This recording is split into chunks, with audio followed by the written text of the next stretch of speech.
Good. All right, good evening. My name is Travis Smith. I am an associate professor of religion and philosophy here at CMU. Welcome to the 16th annual Fleer Lecture. This lecture series is generously funded by Dr. Gilbert Fleer and his wife Ruth.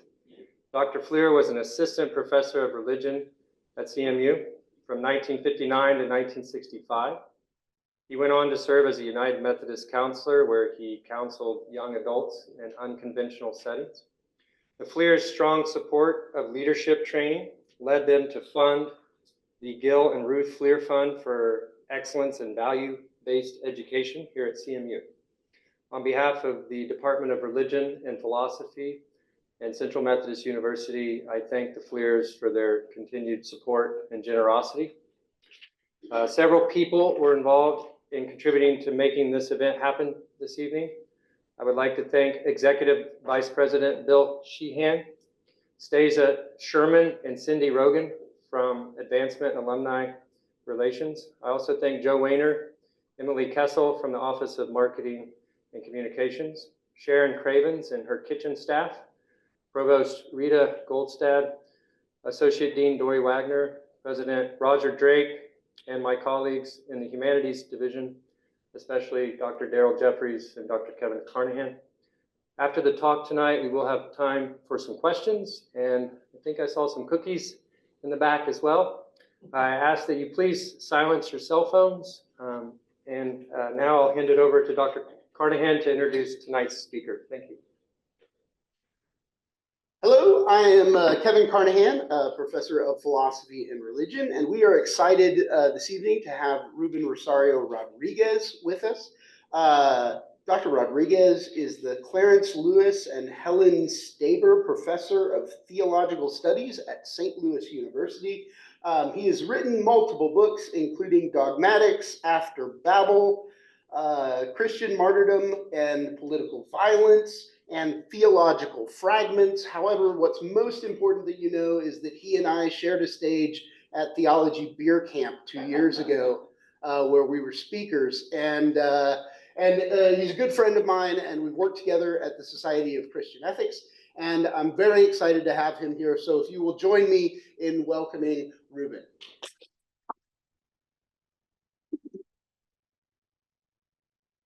Thank you. Thank you all. Thank you for being here.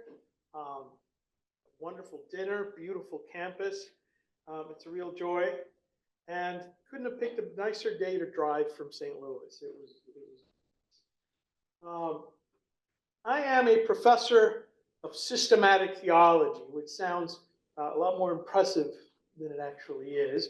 Put it this way, there's never been a New York Times best-selling systematic theology.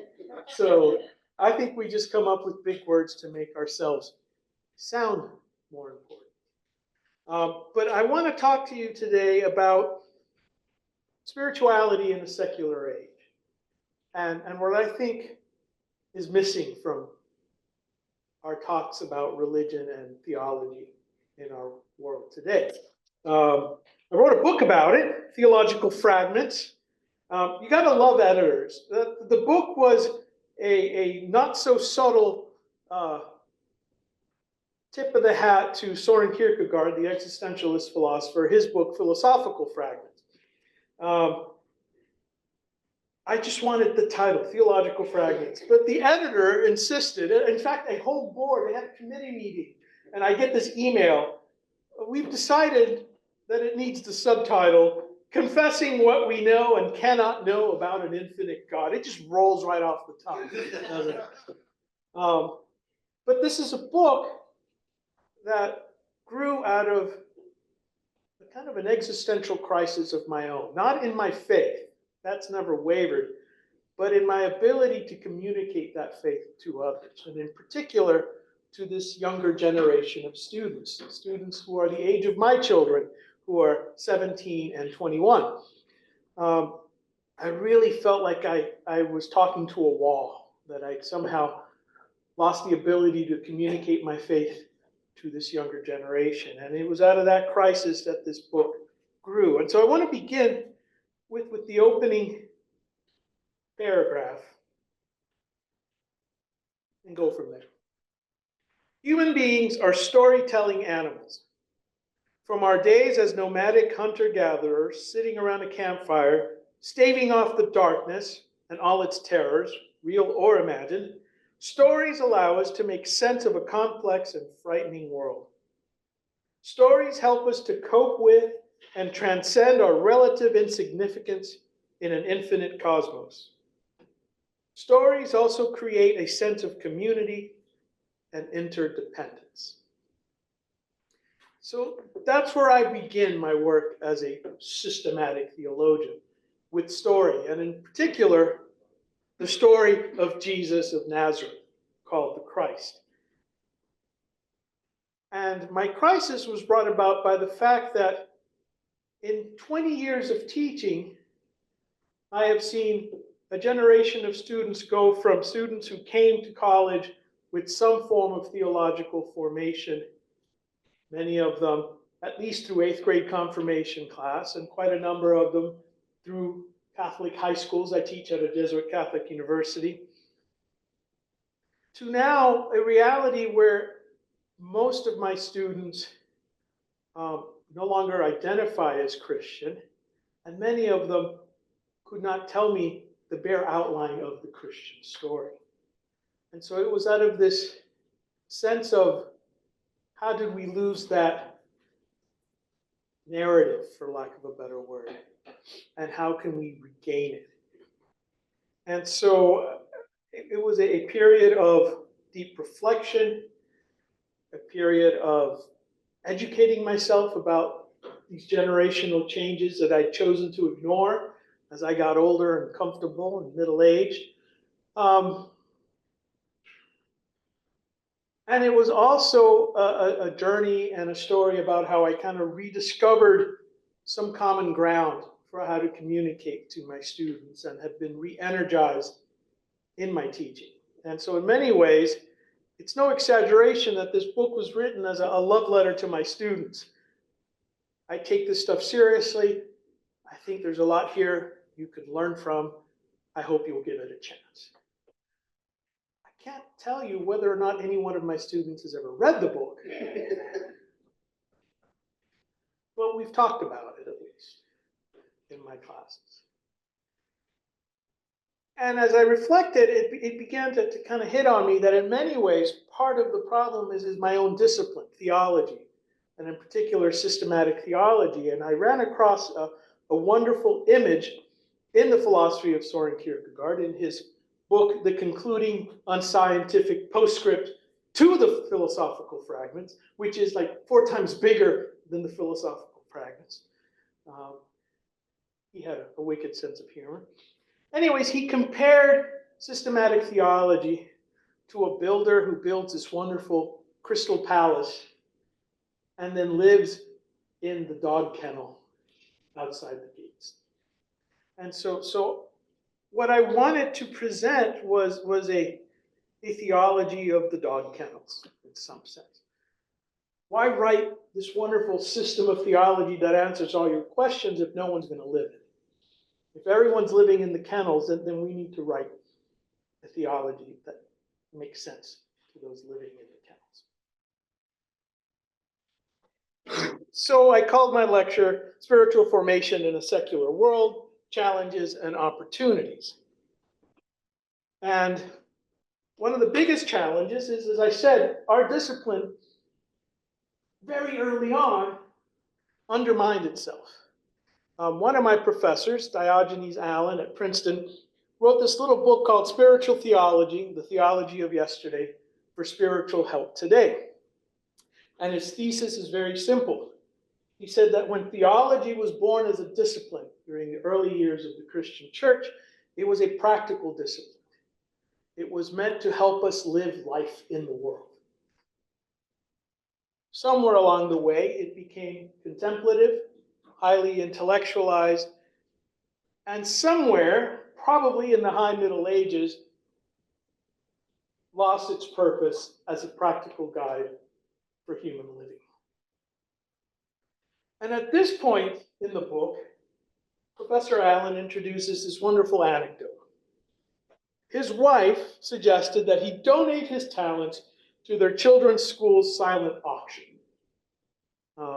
Bankers were, and stock investors were donating an assessment of your retirement portfolio.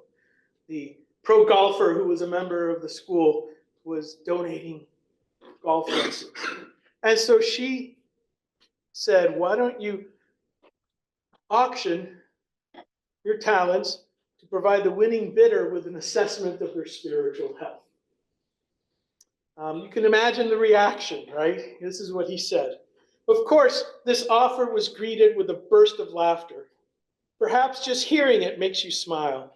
Somehow it seems absurd to mention in a normal social setting that people do have a spiritual condition, let alone that it is possible to assess it as one would an investment.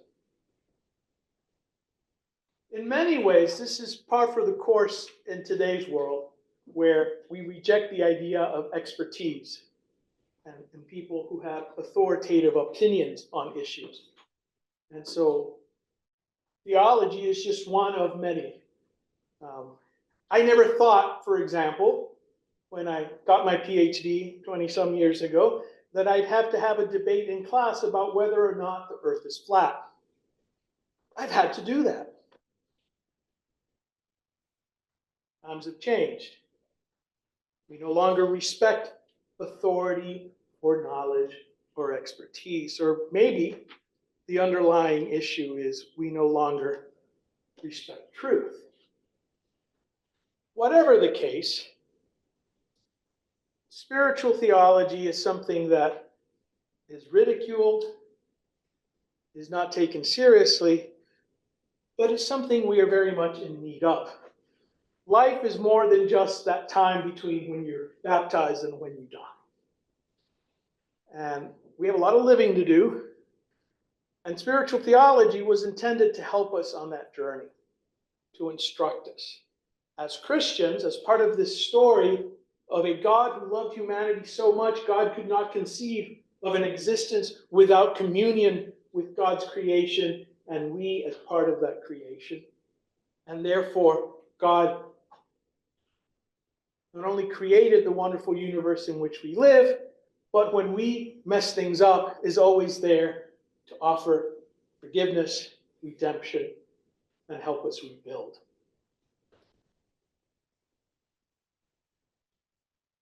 Spiritual theology helps us to take that forgiveness and embody it and make it real. And so in reclaiming these roots of spiritual theology, I went back to the church fathers, and in particular, Augustine of Hippo. And he wrote a little book, which was meant to be a manual, originally 4 chapters long, and then later on in his career, he added a 5th chapter. The 5th chapter was written for preachers, for priests who had to preach homilies on a regular basis. But really, those first 4 chapters were a manual for how to live the Christian life. And the book is called De Doctrina Christiana, on Christian doctrine. And he boils it down to 2 principles.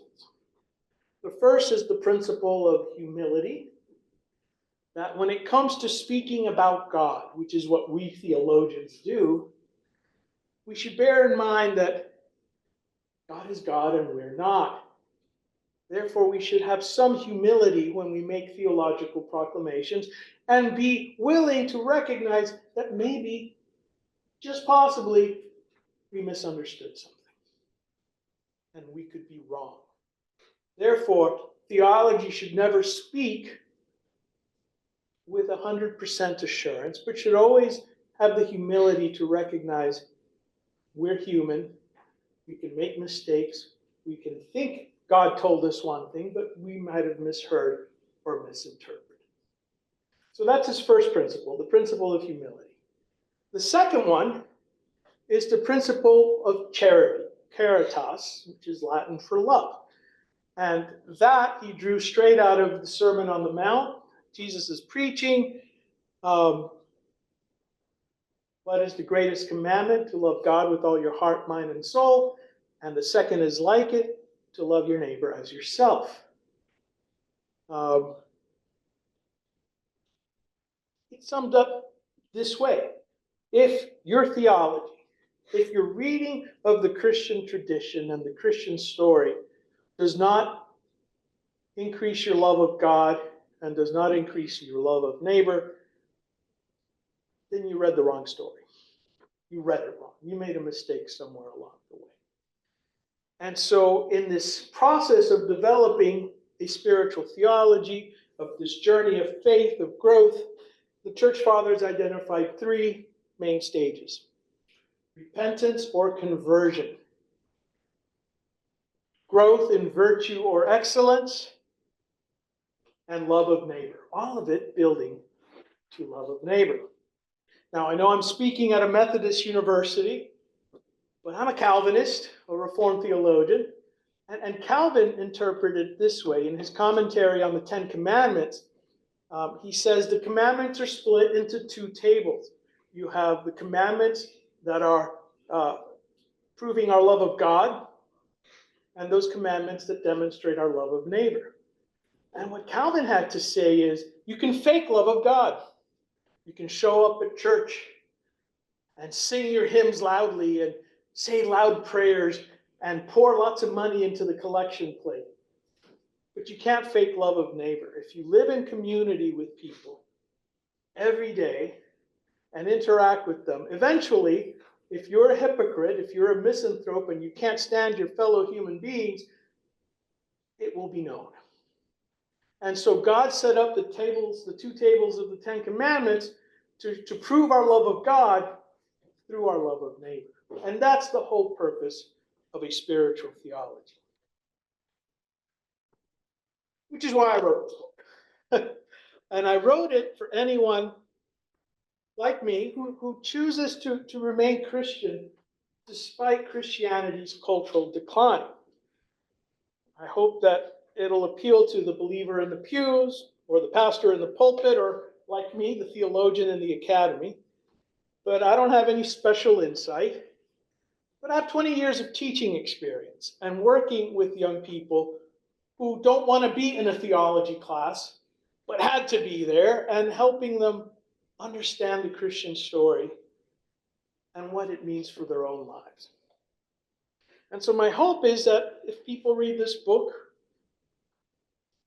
that they'll, regardless of their relationship to the institutional church, that they'll continue to have a relationship with Jesus. It's rare for an academic book to make that argument.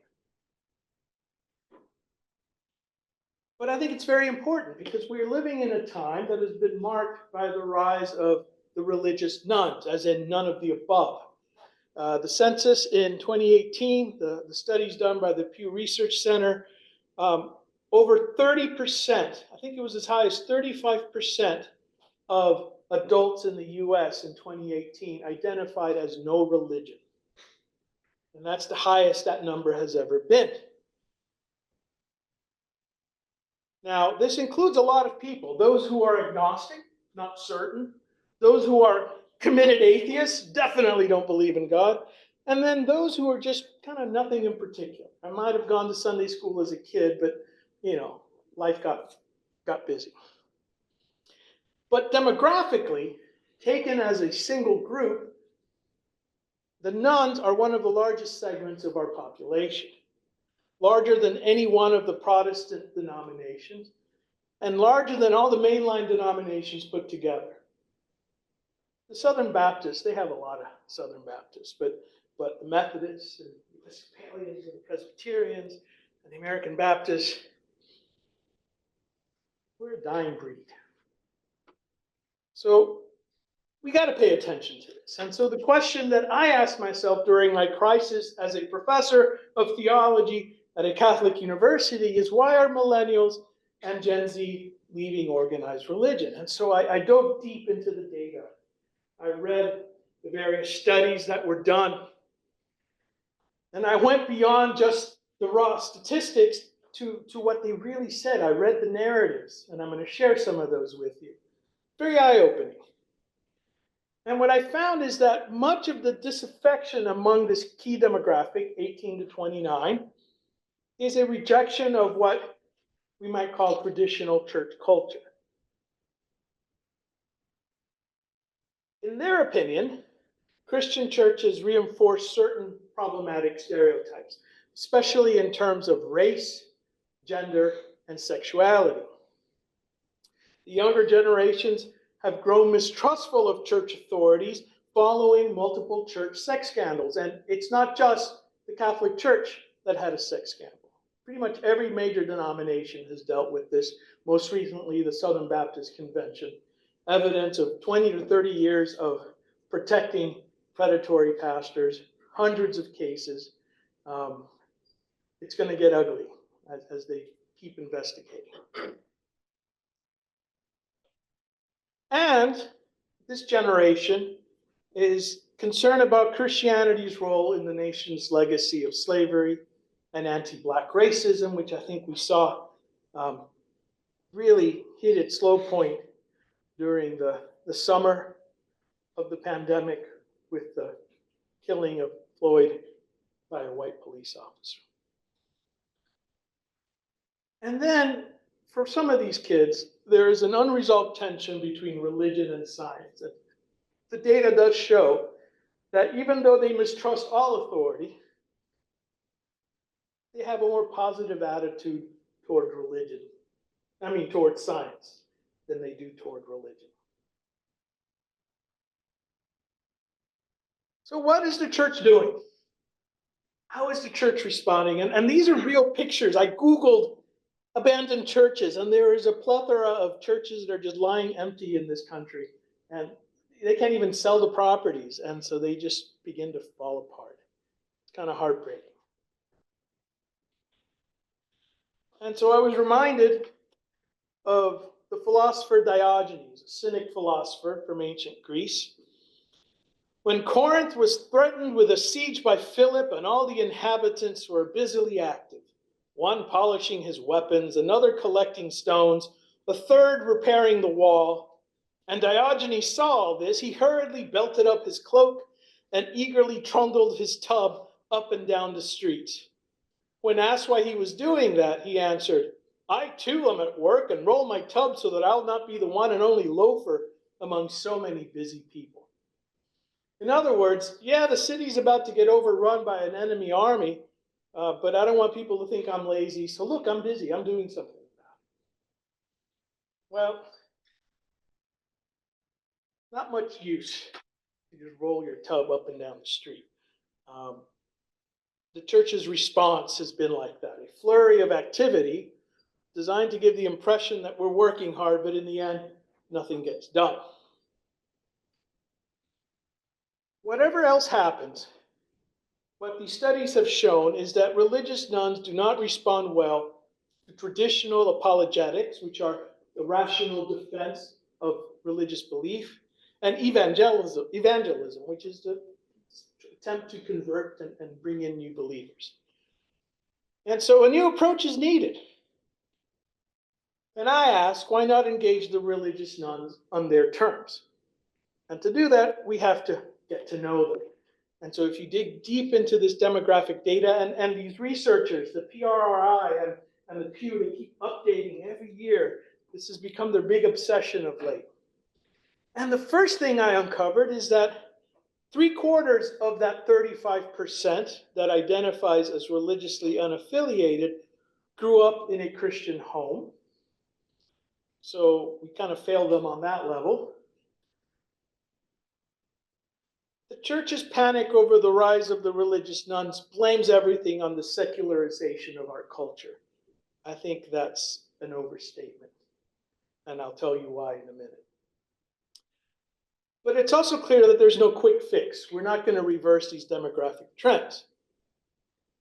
But if we listen to what millennials and Gen Z kids have to say, it can help the church and Christianity take a spiritual inventory, and if nothing else, get its own house in order. There is some good news. 72% of those who identify as nothing at all still believe in a higher power of some kind. And while many nuns associate organized religion with intolerance and injustice, they still thirst after some form of spirituality. They're just not sure where that home is yet. And this is where Rachel Held Evans steps into the picture. Sadly, she died very young. She was a Christian columnist, blogger, and author who was raised in an evangelical home, but eventually found evangelicalism suffocating and intolerant. Perhaps the only person in the history of the world to find the Episcopal Church more liberating. But she wrote a book, the New York Times bestseller, A Year of Biblical Womanhood, how a liberated woman found herself sitting on her roof, covering her head, and calling her husband master. It's a fun read. But this is what she had to say, evaluating her millennial generation and the younger generation that she was in dialogue with. Most young adults I know aren't looking for a religion that answers all of their questions, but rather a community of faith in which they feel safe to ask them. I'm going to read that again. Most young adults I know aren't looking for a religion that answers all of their questions, but rather a community of faith in which they feel safe to ask them. Now, earlier I said that the philosopher Kierkegaard kind of tongue-in-cheek ridiculed the discipline of systematic theology as building these crystal palaces that are too nice and pretty and perfect for us to live in. My work in theology is an attempt to not answer all of the questions, but to create a community, a safe space where those questions can be asked. And in my analysis, I go all the way back to the Greek philosophical foundations of Christian theology. For those who don't know, the word theology, theos plus logos, the study of God, was a term originated by the Greek philosopher Aristotle.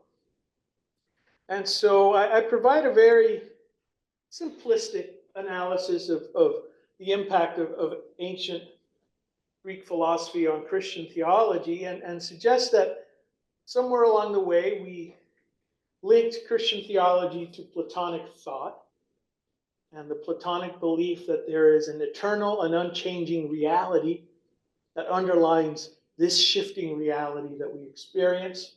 In many ways, that this reality is a shadow of the eternal truth, and that the goal of theology is to find those eternal, unchanging truths.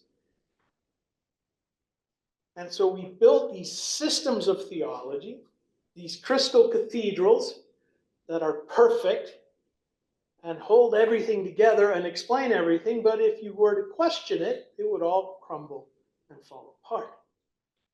And so I suggest that we need a different philosophical foundation. And I suggested Heraclitus.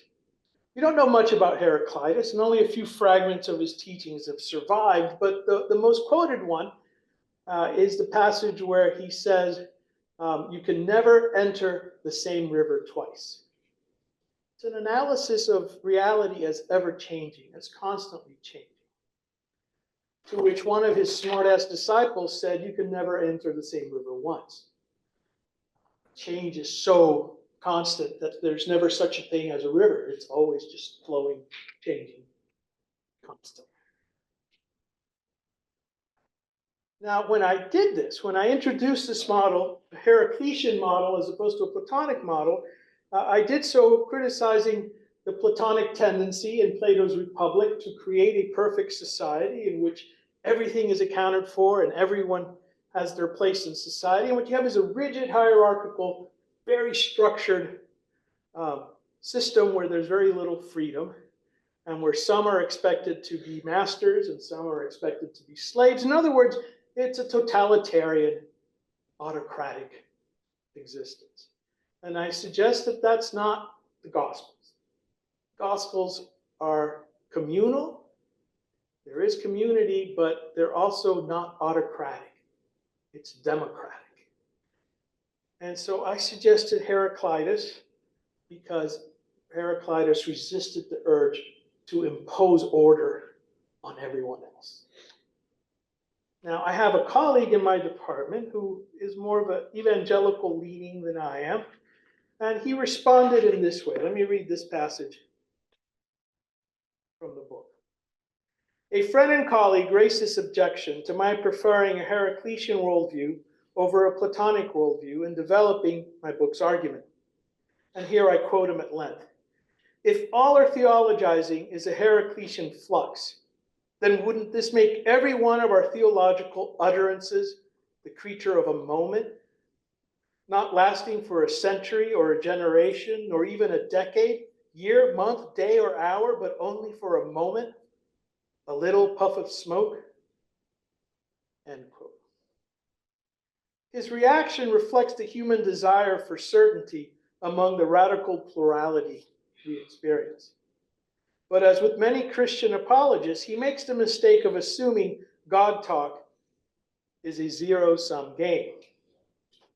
I am not interested in all or nothing arguments. It is ridiculous to assume that simply because I deny and reject the Platonic demand for a single, universal, and unchanging conception of truth, that I am then unable to make true statements, especially about God. We are self-reflective beings made in the image of God with memory, history, and culture, so our predicate statements are not leaves in the wind, but simply attempts to be as exact as humanly possible when talking about an infinite God. Fully cognizant that we speak from a particular time and place in history, reflecting a concrete and singular point of view within a fixed horizon. It is sinful to assume our theological claims carry the weight of divine command, given we lack God's infinite perspective and are unable to transcend our given horizons. We do not know all, have not experienced all, therefore, as theologians, cannot speak for or about all. He wasn't happy with that response. But this goes back to St. Augustine's principle of humility. It's not that we cannot speak with confidence that the Christian story is true. It's that it's not up to us or our arguments to convince others of its truth. All we can do is embody that truth, is live a life in imitation of Christ that is so beautiful and so attractive that others will say, well, maybe there's something to that story. But if we use our intellect, if we use philosophy and rationality to impose our theology on others, that's coercion. That's what the theologian David Bentley Hart has called the grammar of violence. And that's not what Jesus is about. And so I want to go back, having seen what I think is a more appropriate model for theology, as opposed to this system that answers all questions, to a space where we're free to ask questions. And go back and look at what some of the younger generations have to say about this. And there are some good news.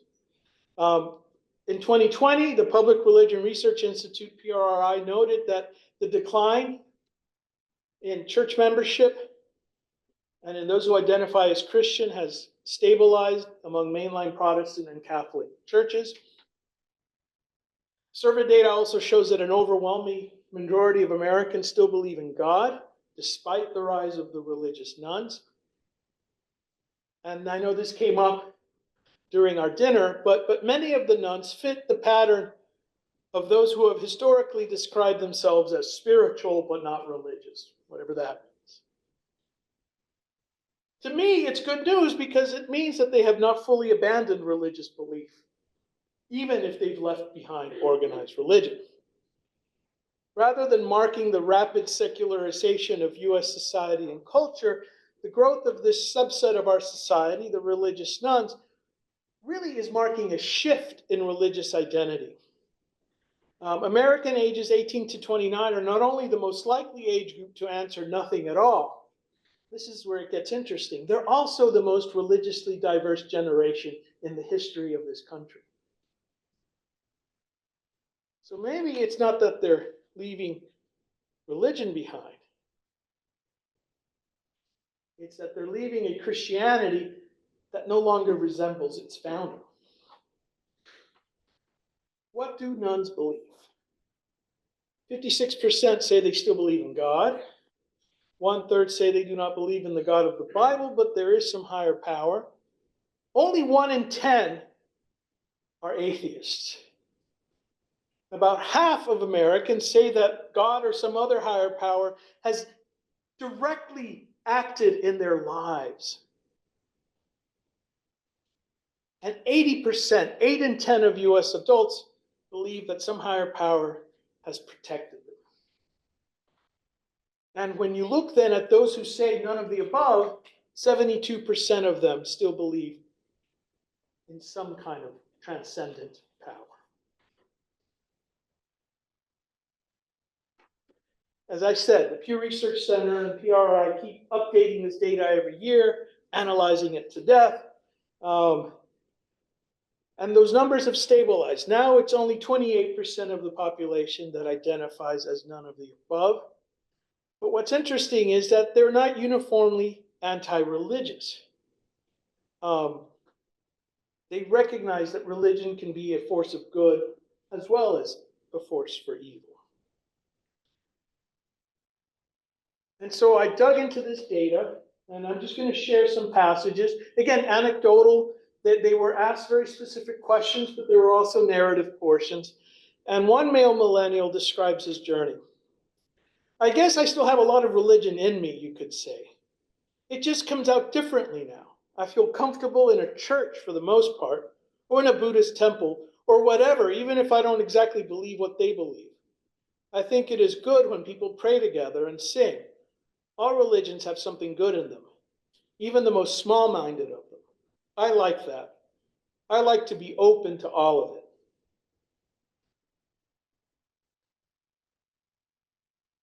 As I said, most were raised Christian. Most still talk about God or transcendence in a Western Christian framework, conceptual framework. But they're also expressing a deep dissatisfaction with how their faith, how their institutions have embodied, or I should say, failed to embody their beliefs. Which is why I say we should listen. They have something to say. This is from a first-year college student who was raised by Christian parents but received little religious instruction. This year was the first time I have read a Bible verse. Growing up, my family never taught me to believe one thing or another and let me think for myself as I progressed through my public education. You want to ask yourself how we got here? Well, that's part of it. Somewhere along the way, parents came to believe that they have to give their kids freedom to make up their mind about big questions. Well, I'm not an authoritarian, but I also believe that education requires some content. You can't just leave it open-ended. Church sex abuse scandals have been a big factor. This is a statement from the former executive director of SNAP, Survivors Network of Those Abused by Priests. Generations of Catholics have been raised to respect and revere priests and bishops and trust them implicitly. Even without the scandal, younger people are more skeptical, and rightfully so. Most survivors are no longer churchgoers. Very few of their children are. And in the same article, one Gen Z woman responded this way: "The church's lack of response to the sex abuse scandals made me vote with my feet and leave the church for good." And this is one that I've seen embody a lot in my classes. Like CMU, SLU draws a lot of its students from rural Missouri. And a lot of students who come from a homeschooling background. And so this really related to me in my experience. I felt like a chump. There I was thinking I was so smart. You know, all the parents always brag about how much better homeschool kids do on standardized tests. I did so well on the SATs, I actually had a full academic scholarship. I was that smart. And I also thought the universe was 6,000 years old. I actually believed that. Who the F sends their kids out into the world thinking that? What was wrong with my parents that they believed these domineering, self-deluded church leaders who told them to teach us this stuff? This one really hit home because a few years ago at St. Louis University, I was approached by a professor in the biology department. 75% of our undergraduates are in the life sciences. They're in some form of pre-professional medical training. But if you've ever studied biology, you know that evolutionary theory is the foundational groundwork for so much of medical research. And she was dealing with students who came from similar backgrounds. She wanted to respect their faith, but also wanted to kind of push them to think more critically and to accept some of the kind of theoretical foundations of modern biology. And so she came to me as a theologian looking for answers. And I'm like, well, good luck with that. But I said, you know, you can be respectful of their faith. And the truth is that if they've really studied and thought about their Christian faith, that's not a tenet of Christian belief. Jesus never had a word to say about that. So maybe that's an opening. I'm not sure. But it's a reality we got to deal with. And then there are those who kind of just strayed, who had religious grounding. First-year college student. I went into this course thinking it was going to be just another Bible study, similar to what I've been doing my whole life. I was very pleased to learn that our goal was to actually try and find some answers, analyze and critique our faith. I not only connected with my past self and began to be intrigued by my religion again, but I learned a lot of useful information about our society as a whole. So apparently we can connect with students. I'm not going to dig too deep. The data's out there. But to go back to reinforcing Rachel Held Evans' notion of creating a safe space, I love Madeleine L'Engle. She wrote the Wrinkle in Time series. She used to live in my old neighborhood in New York City. And when I was a graduate student, she was offering a course, creative writing course. I could not afford it. But my pastor at my church was taking the course. And so I got it kind of vicariously through him, and I got to meet her.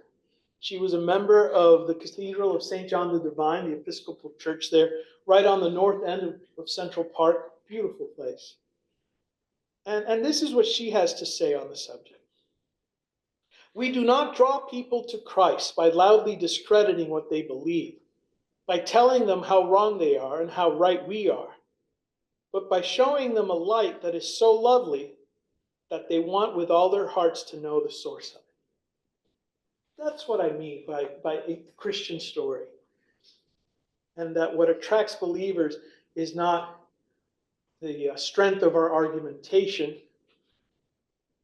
but the embodiment of our spirituality, of our beliefs in action, in how we treat one another.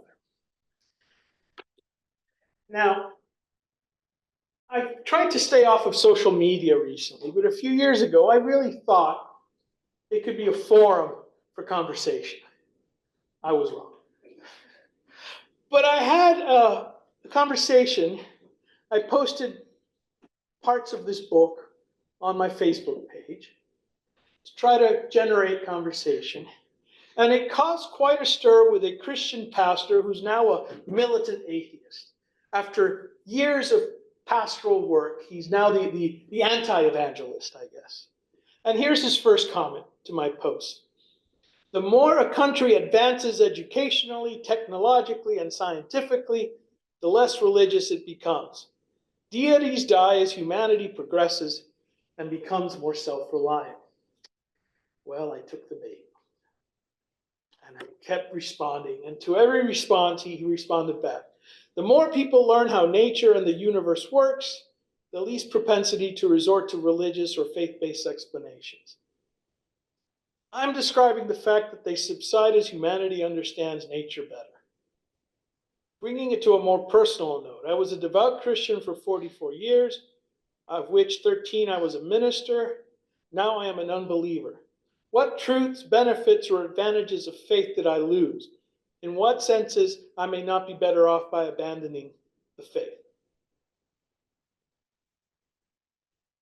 And we got into a discussion about the kinds of religious authority that imposed beliefs, Christian fundamentalism, Muslim fundamentalism.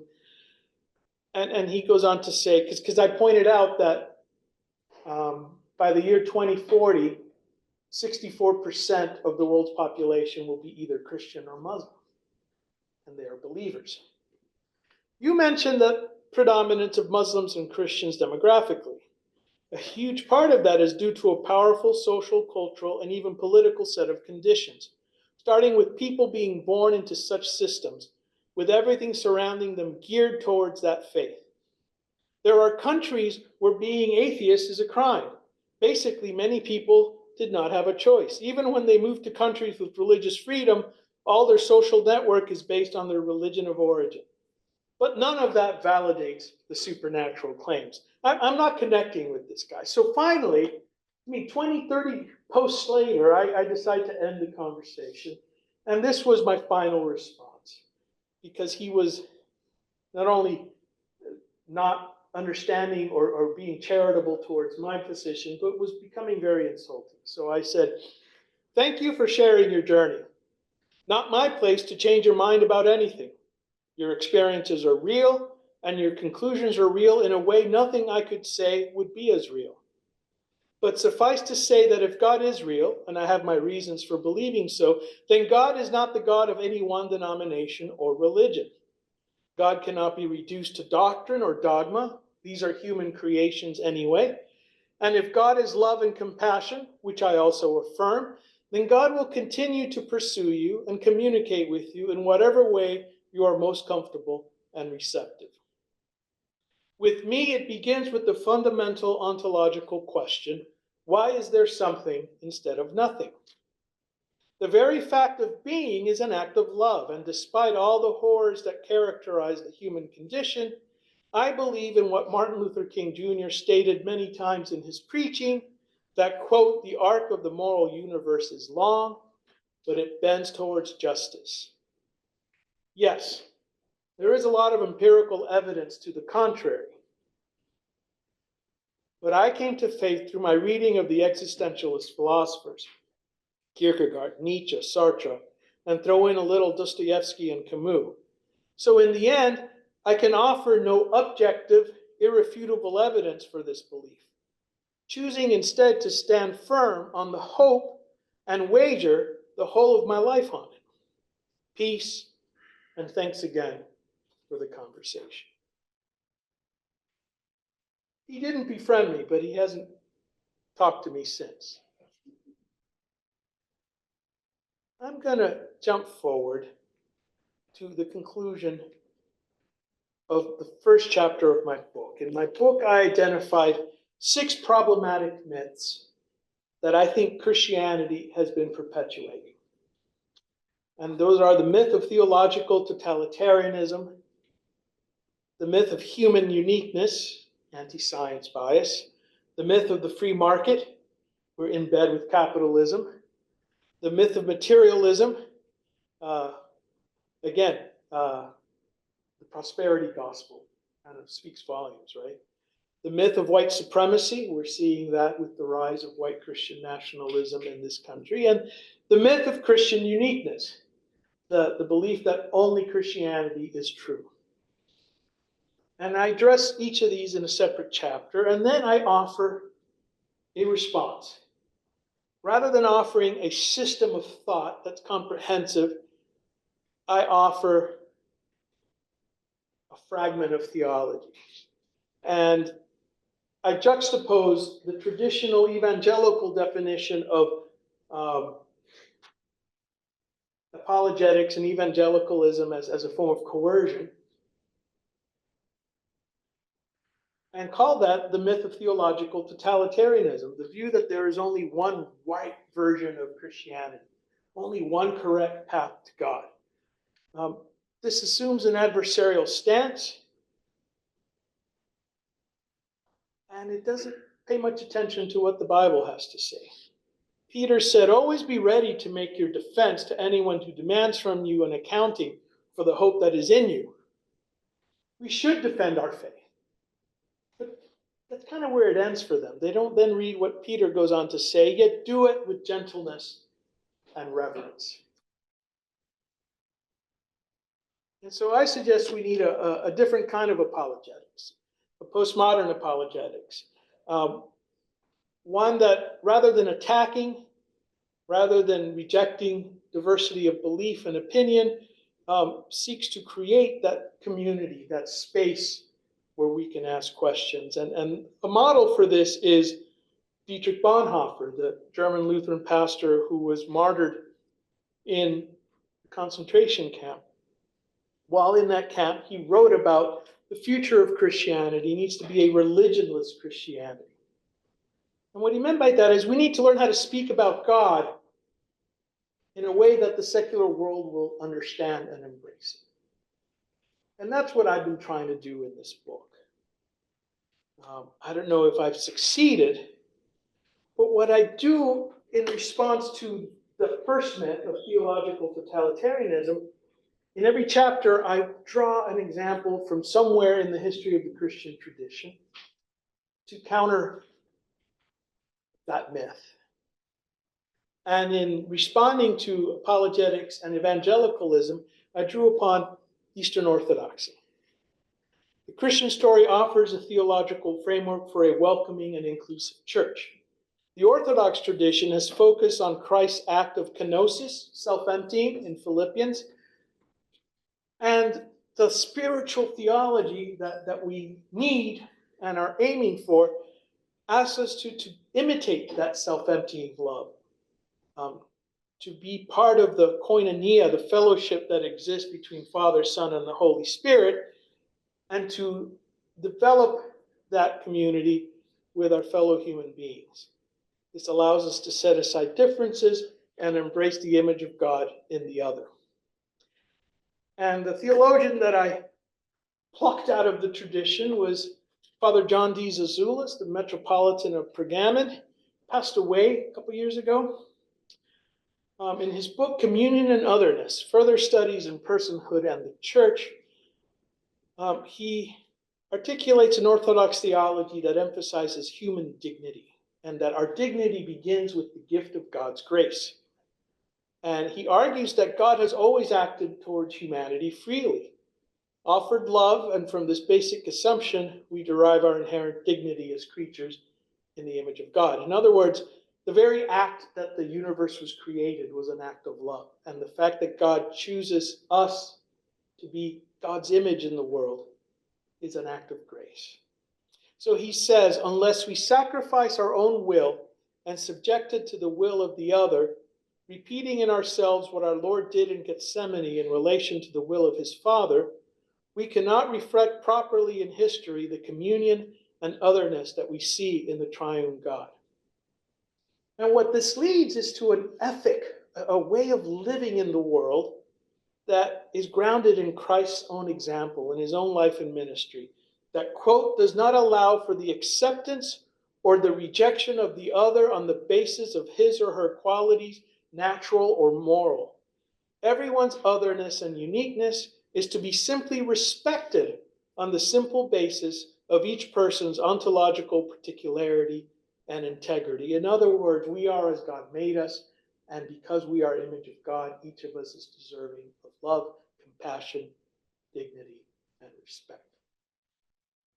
That's a far cry from the Christianity that we're seeing in our media today. It's a fragment. It's not a comprehensive system. But I offer these fragments in the small hope that others will continue to engage Christian beliefs in a more meaningful way. Because frankly, I'm saddened and overwhelmed by the rise of white Christian nationalism. And I want the world to know a Christian faith that is grounded in the freedom, compassion, and justice of Jesus Christ. Thank you.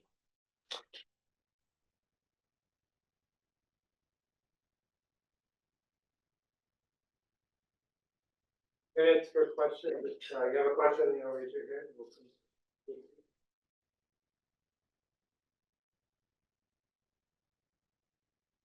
all the way in the back. Speak loudly for us, yeah. Where do we buy your book? You know, I should have brought some, but this was my last copy. It's on Amazon. It's probably the cheapest place you're going to find it. Westminster John Knox Press has a website, but Amazon's still cheap.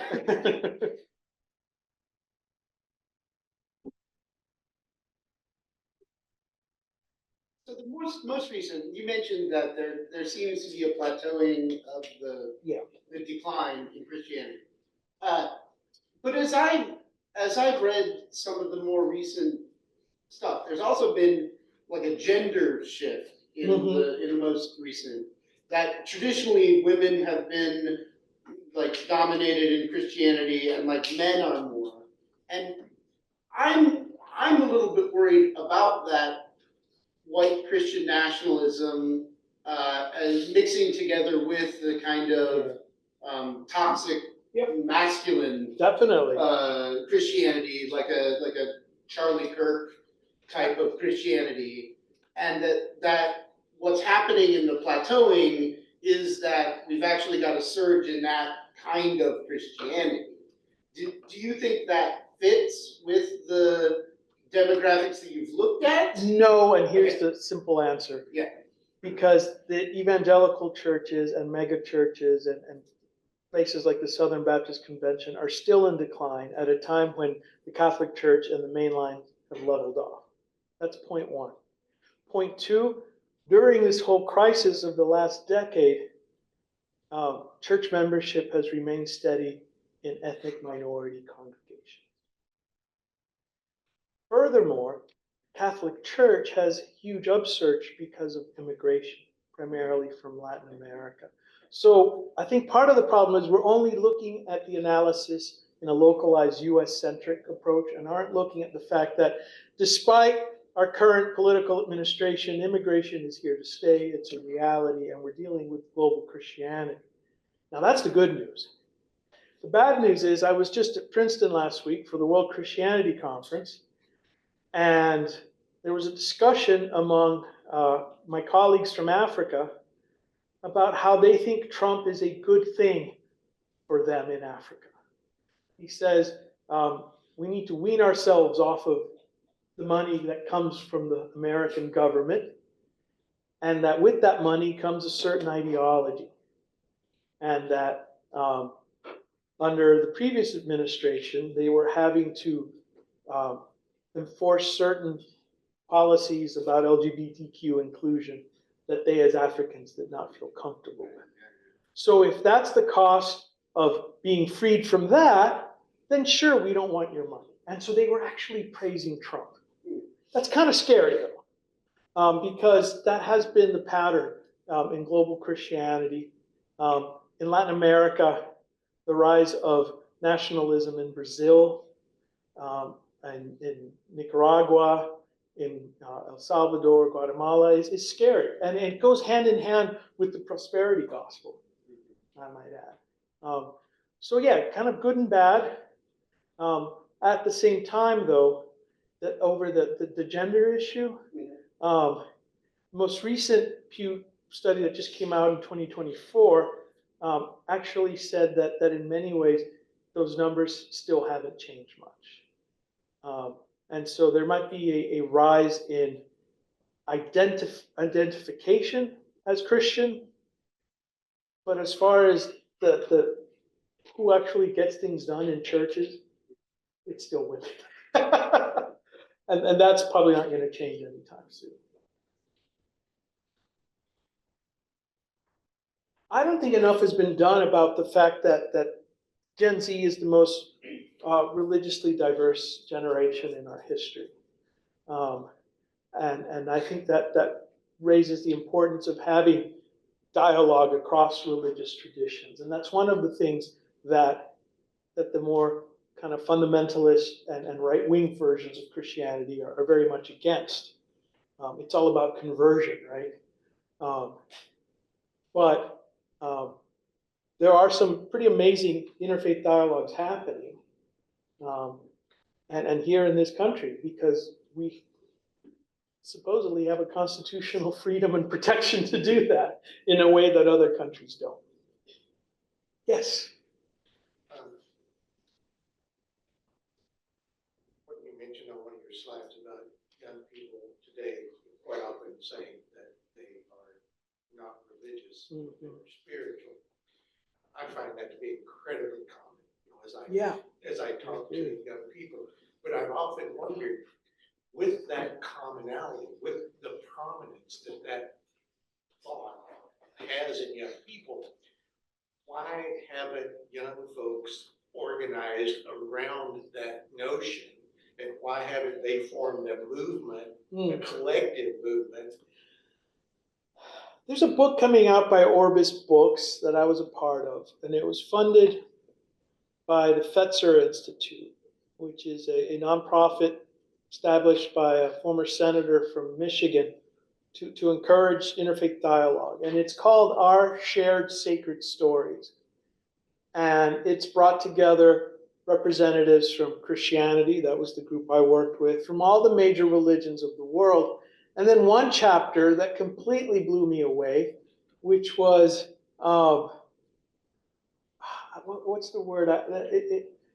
We used to call it kind of New Age spirituality, but now there's a new term. They're basically the new religions that have arisen, new communities, and there are, especially among this generation, groups organizing and putting together.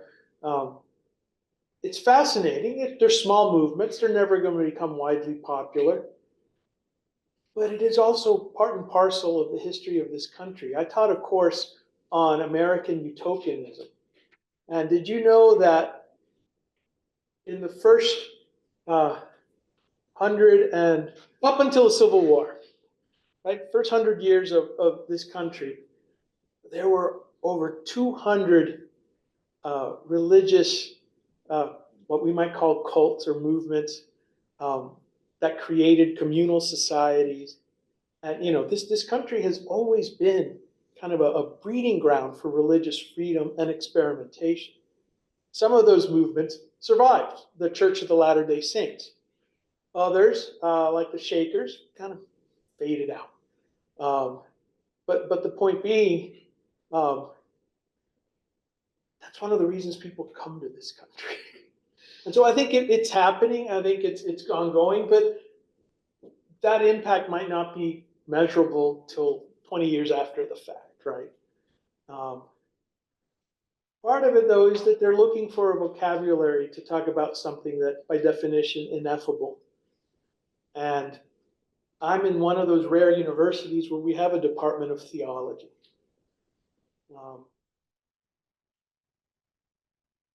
I find it fascinating that Germany, one of the most secularized countries in the world, all the public universities have departments of theology with incredibly well-endowed chairs. But that's a holdover from the 19th century. They have the same problems with enrollments we have. They just have these deep endowments that, whether anyone's there to take the class, we have to offer. But my point being is that if we learn to help students find that vocabulary, and then they go off, then we've accomplished something. My biggest obstacle as a professor is students who come in with the attitude, religion has nothing to teach me, I'm only here because this university requires it. To which point I always ask them, why are you here? Why did you choose this university? Well, they gave me the best financial aid package. It's like, wow, that harsh, that cold, but that's kind of the world we live in. I think it's interesting. I went to state schools. I went to a public university, and that's where I became a theologian. I read Augustine's Confessions in a philosophy class. I read The City of God in a political philosophy class. I read Reinhold Niebuhr in a history class. We forget that at one point theologians were on the cover of Time magazine. And then when I share that to my students, they're like, what's Time magazine? So I've dated myself already. It was way bigger than the internet. But my point is, yeah, cultural flux, the church has not adapted well. And I think part of the problem is they embraced a model that only works when you're on top and you're in power. And they haven't found a way of being church without that cultural, political, social power. And what we're seeing with the rise of white Christian nationalism is an attempt to wed Christianity with political power, and it's been an ugly thing to witness. That's just my take on it. Thank you all for coming and thank our Ruben again. Thank you.